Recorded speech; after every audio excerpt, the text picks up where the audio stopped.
నీ దేవుడు ఎవరో తెలుసా?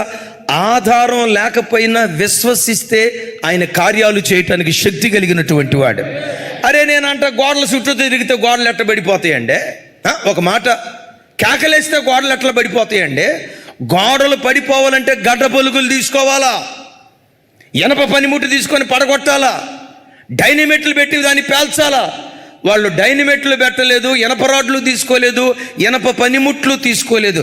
విశ్వాసము ద్వారా ప్రదక్షిణ చేశారు, ఇరుకో కోట గోడలు కూలిపోయాయి. చప్పలు కొట్టు దేవునికి స్తోత్రాలు చెప్దాం. దేవుని మీద విశ్వాసం ఎలా పని చేస్తుందో ఒక్క మాట చెప్పి నేను ముగిస్తా. యేసు ప్రభువారు ఒకరోజు ఆ గోధుమ పంట తోట గుండా వెళ్తున్నాడు. శిష్యుల్ని అడిగారు, శిష్యులారా వీళ్ళు నాటేసి ఎంతకాలం అవుతుంది అని అడిగారు. అప్పుడు ప్రభుత్వ వాళ్ళు అన్నారు, బోధకుడా జస్ట్ ఒక వారం రోజులు ఏమవుతున్నట్లుందయ్యా వీళ్ళు నాట్లేసి అన్నారు. ప్రభు అన్నారు, ఇది కోతకు రావాలంటే ఎంతకాలం పట్టిద్ది అన్నారు. నాట్లేసిన తర్వాత వరి కానీ గోధుమ కానీ కోతకు రావాలంటే ఎంతకాలం పట్టిద్ది? ఏమమ్మా అంత మౌనంగా ఉన్నారు? 4 రోజులు. ఎవరు మనిషి? 4 నెలలు. అయ్యా నువ్వు పొలకంపేట చెప్పు, ఎన్ని నెలలు పట్టింది? 6 నెలల. నువ్వు 6 నెలలు అన్నావు కాబట్టి పరలోకంలో మధ్యాకాశంలో ఉన్నావు. 4 నెలలు లేకపోతే 5 నెలలు కదా.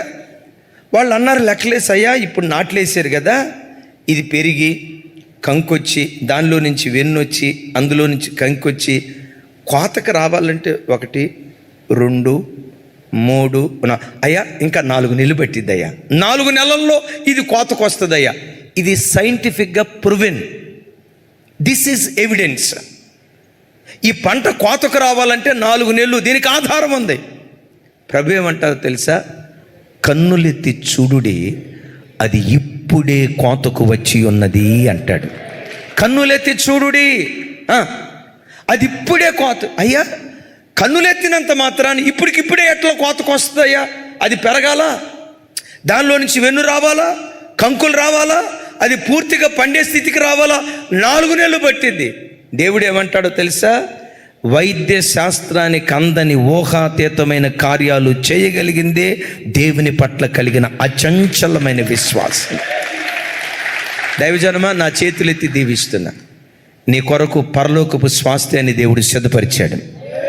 ఈ భూలోకంలో కూడా ఎరుకోలాంటి సువాసన కలిగిన దివ్యమైన జీవితం నీ పిల్లల కొరకు దేవుడు సిద్ధపరిచాడు, నీ కొరకు దేవుడు సిద్ధపరిచాడు.